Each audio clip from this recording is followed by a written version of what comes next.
I am going to be leaving the Breakfast Club. You guys obviously will continue on, and you know, it'll be a different iteration of the Breakfast Club, but I will have my own show up here at iHeart as well. So I'll be. So Normani has messed up with her fans and they dragged her by her little baby hairs, and let me tell you guys, it is not pretty at all. Angela also announced that she's leaving the Breakfast Club and fans are shocked. But just wait until I tell you guys who's gonna replace her. And was Angela fired because she got into a fight with the network? Child, the drama is giving exactly what it's supposed to have gave. So Normani has been away from the music scene for a little bit of time now, and as you guys know, she used to be a member of Fifth Harmony along with Camila Cabello, Brooke, Dinah Jane, and Lauren Jauregui. But Camila left the group in 2016 and the group wasn't hitting the same anymore, so they went into an indefinite hiatus in 2018, and we haven't heard from them as a group since then. I know that they said it's a hiatus, but I don't really see them coming back anytime soon. They may do a reunion or something like that down the line, but not right now. As y'all know, Camila has had a great career since she left Fifth Harmony, and Normani is also doing pretty decently for herself. But while Camila keeps dropping albums and singles and popping up on the charts, Normani has been kind of silent recently, and which is a pity because she can really sing. I mean, have you guys heard that girl sing? Like, she is pure talent. But unfortunately, she hasn't been maximizing her talent because the last time she really made waves was when she posted this video for promoting her new song.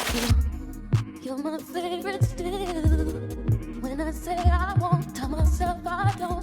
Y'all, she was clowned up and through this whole internet streets by fans because everyone thought that the video was super cringy and pretty tacky, and she also constantly gets dragged by fans because she still hasn't dropped an album after about 4 years since she left Fifth Harmony. I know that she may want to take her time and not rush into things, but I also think that she needs to drop the album soon because she still has a lot of attention of many fans who have been expecting some new music from her. So if she doesn't drop the song while she's still a hot topic, then she's gonna have to work really hard to promote the song. And this just increases the likelihood of an album flopping, especially if she tries to promote the album by painting herself almost naked. Very few artists have the power and influence to not only release an album after a very long time and then not flop after they do release. I'm talking about artists like Rihanna, Beyonce, Kanye West, Nicki Minaj, and other artists on that level. And unfortunately, little Miss Normani, she is nowhere close to being on that level just yet. She still has a very long way to go, and she shouldn't put her career on the line like this. She's doing by not putting out music for such a long time. But speaking of putting career on the line, Normani just fumbled the bag big time, and she ended up being dragged for Filth on Twitter. When I say drag, it was a bloodbath because it was like the people that had been waiting for a chance to drag her and they just jumped on the opportunity. And listen, these fans don't play, they are vicious and they loves to tussle, okay? So it all started when a fan dropped a think piece saying, "No idea where Normani's motivation has gone, but I just don't see the same motivation from her as I used to. Before y'all start, it's not depression, so don't even go there." Another fan quoted this and said, "This is what happens when you got uncomfortable and you're not hungry anymore." So Normani somehow saw this and got mad and decided to fire back at the fan. She said, "Just shut the F up." She probably thought that she ate with that reply, but her fans were not feeling her and she got cooked in the quote replies. A fan said, "Nah, you need to watch that tone. Been over a half a decade since Fifth split and you ain't got one project out yet, but you want to catch an attitude when your own fans want you to do something other than be an IG model or Chris Brown's video vixen? Enough is enough." And I'm not gonna lie, I do not see any lies here. But another fan said,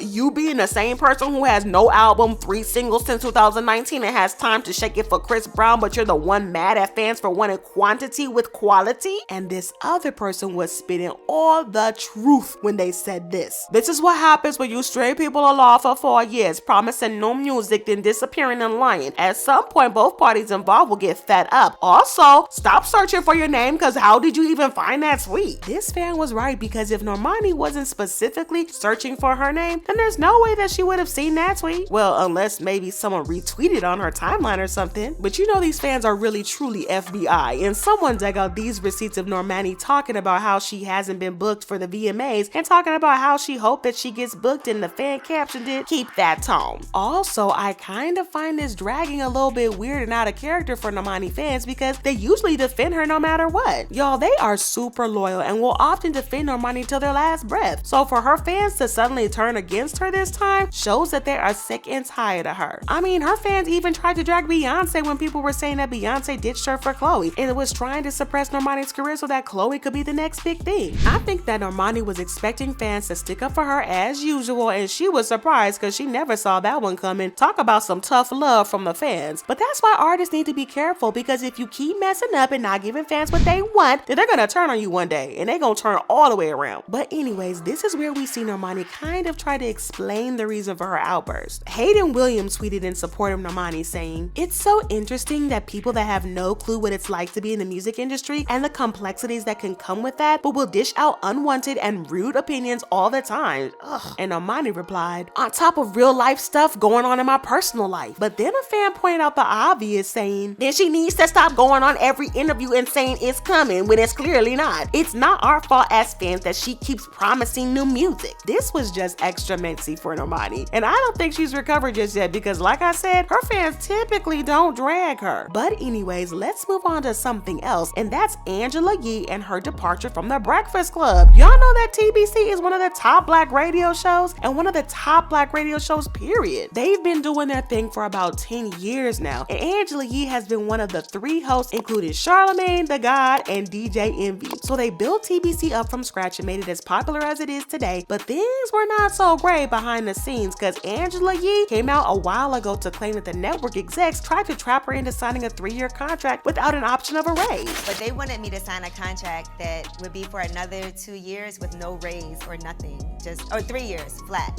And I wouldn't do it. She did say that they managed to work things out, but fans kept suspecting that things were not what they looked like. So when Angela Yee suddenly tweeted, "The Breakfast Club as you know it is officially over," everybody thought that she had gotten fired or something like that. But this thought is actually valid because, like I said, there has been some issues for a while. Some fans also speculated that she had gotten herself fired from the show, with someone saying, "Did Angela Yee get fired? She was the weakest link anyway, to be honest." And someone else said, "Should have fired Angela Yee years ago." But then Angela Yee herself came forward and said that she was leaving because she had been offered a show of her own by iHeart. They approached me up here at iHeart. Thea had to sit down with me and tell me that they are going to give me my very own show. So no, Angela Yee did not get fired, and she's just moving on to bigger and better things. And it doesn't look like there will be a big fight or any falling out or whatever imaginations the fans had in their heads. It didn't happen that way, and it looks like it didn't even have to come with any controversy or drama. But I get why Angela had to step down though, because she already has a podcast called Lip Service, and it would have been extra hard and even almost impossible for her to juggle TBC, her podcast, and then this new show, so she had to prioritize and pick what was best for her. But some fans try to call her out for leaving so suddenly without giving fans a heads up, and Angela reassured them saying, "I'm still here for at least a month." So that means that they're still going to get at least a couple of episodes with her. Now, Angela has been getting a lot of congratulatory messages on Twitter and has been replying to many of them, but I couldn't help but notice that she was also getting a lot of hate for some reason that I'm not sure I understand. For example, a fan said, "Angela Yee leaving the Breakfast Club is like taking pickles off a cheeseburger. It's still a cheeseburger, and actually I think it tastes better without pickles." And someone else said, "Good for Angela Yee getting her own show. She's boring as hell and I've never listened, but good for her." I agree that Angela can be a little problematic, but if iHeart thinks that she deserves a show of her own, it's because they think that she can carry a show on her own. And if they thought that she was boring or was gonna flop, then I don't think they would have given her a show, because they'd just be wasting their money. And you and I both know that these networks don't play about their money more than anything. And as for people saying they didn't notice that she left the Breakfast Club, I think that they will notice, because it's impossible not to notice someone who has been there for 10 solid years. And speaking of the Breakfast Club, an inside source has revealed that they are already looking for a replacement for Angela. And according to this document obtained by the Gossip of the City, some of the shortlisted names are Trent Simonian, NWO Sparrow, Remy Ma, Mother Knows, and Roxy Romeo. But from what we can see, Remy Ma is obviously the favorite because she was offered more than double what the other candidates were offered. This doesn't surprise me though, because Remy has more clout than these other candidates, and she also comes with a lot of experience. But some fans have had mixed reviews about Remy Ma replacing Angela, because some people love it, like this fan that says, "I really would love Remy Ma to replace Angela Yee on the Breakfast Club. She will be a perfect fit." And this other person that tweeted, "Breakfast Club finna replace Angela Yee with Remy Ma, and I'm interested to see that." On the other hand, some fans absolutely hate the thought of Remy Ma on the Breakfast Club, and a fan said, "If they replace Yee with Remy Ma, I will never listen to the Breakfast Club again." But anywho, while we wait to see who's gonna replace Angela and how her new show is going to do, I need all my baddies to go check out this other video, because trust me, it is absolutely chaotic.